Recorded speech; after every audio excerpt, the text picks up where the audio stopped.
Alright, I'm currently at an fast charger near the highway, charging my Energica. I discovered a while ago that it was during the winter. It was my first winter riding through the winter. I have this bike for 1 year now, and I noticed that the temperature had a big influence on the total usable capacity of a battery once it's fully charged, balanced. Worst case on AC it takes 5 hours and a half to fully charge from 0 to 100%. Anyway, I noticed a big difference when I charge it at work, where the location is heated and the battery is heated up from riding on the highway, versus when I charge it at home. I'll put in a graph here from the temperatures that I have already. Okay, wait, thanks to the magic of video editing, I can already discuss the results. So the rest of the video will just be how I reached all these numbers, going from charger to charger and whatnot. So if you just want to see the numbers, then this is it. So on this graph, the vertical line on the left side, that is watt hours. So like most of them are around 16,000, so that's 16 kilowatt hours. The actual numbers are more like 16.2 kilowatt hours, and that's what I got in the optimal range. The bottom line, the horizontal line, is the battery temperature, so not ambient but really battery temperature in degrees Celsius. And then I started this testing in winter, but the thing is my bike is always parked inside in an insulated garage, so it doesn't go below 10 degrees, so that's why I have the 11 and the 12. But then to get that number for the 7 degrees Celsius, I had to put the bike outside overnight, and that's how I got to that number. That's the worst number that I've seen.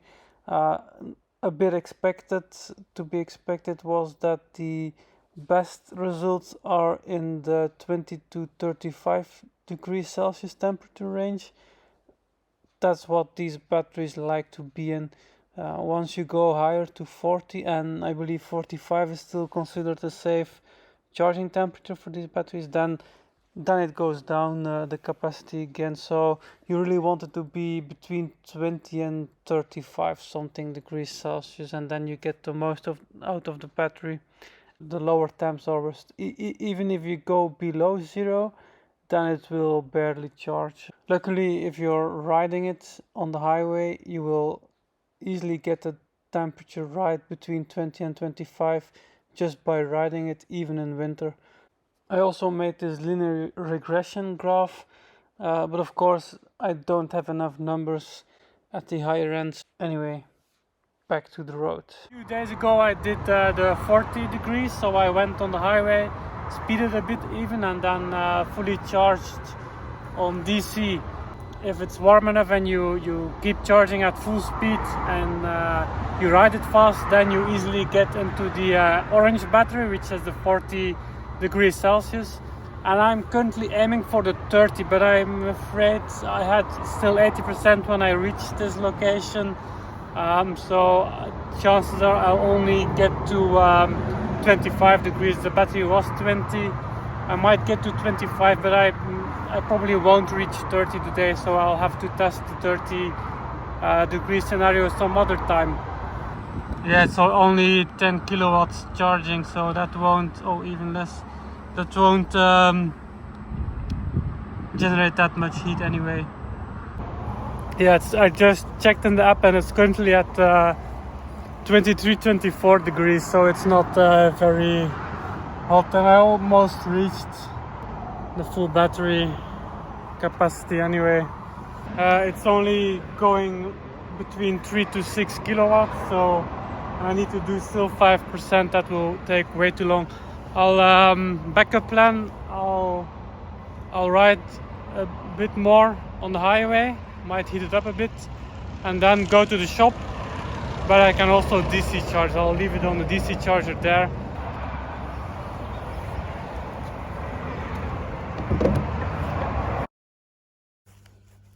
Alright, so I managed to reach home, my charger, with 25-26 minimum maximum temperature of my battery.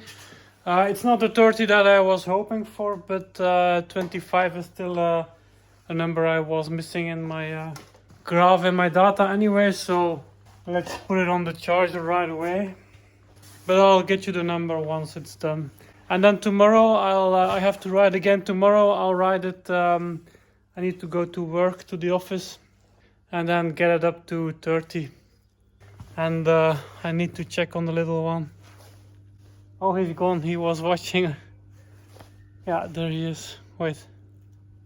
He's still very, very small, so staying home is all new for him. Recording. Yeah, so I'm on my way. It's the next day, and I'm on my way to the office now. And there should be a DC fast charger at that Holiday Inn. I don't need to use that thing, but I have to be careful that it's not hitting me when it goes up. So, no, there is one, but it's taken by a Tesla. There should be one over here as well, but that one is marked as broken at the moment, so we'll see if it works. If it doesn't, I just need to take the next exit, and then I have that multi-charge thing.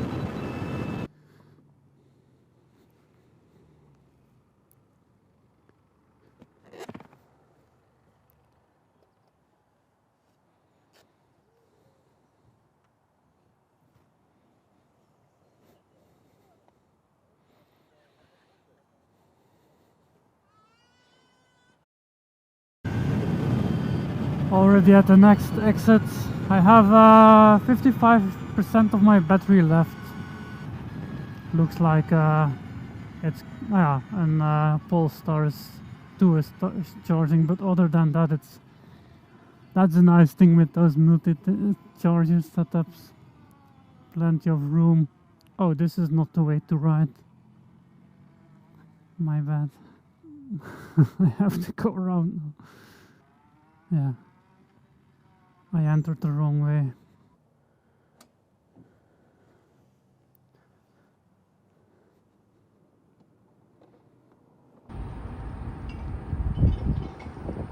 They even have benches to sit on. But I found one. It will take me 8 minutes, well 7 by now, at full speed, and the battery is already heating up. So I should be able to get 30 for sure, maybe 35. Okay, so 30 it is.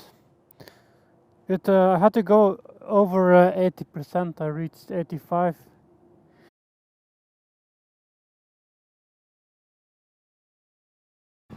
Another day, another charger. And today I'll try to, the chargers are over there. Today I'll try to get the, that's the really fast one. Those are slower, but those are quick enough for me. They're still 50 kilowatts. But I'll try to reach the, I'm starting at 35%. I'll try to reach 40, no, not 40. I have already the number for 40 degrees Celsius. I'll go for 35. Just reached 71% and 30 degrees.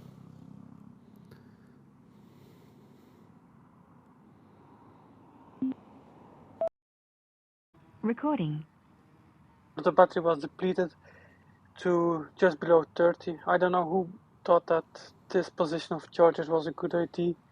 It's honestly, I don't really like the position, what they did. Anyway, the numbers on the left or on the right is how I got home with 33, 37 degrees Celsius heated up battery, and the bike is currently charging.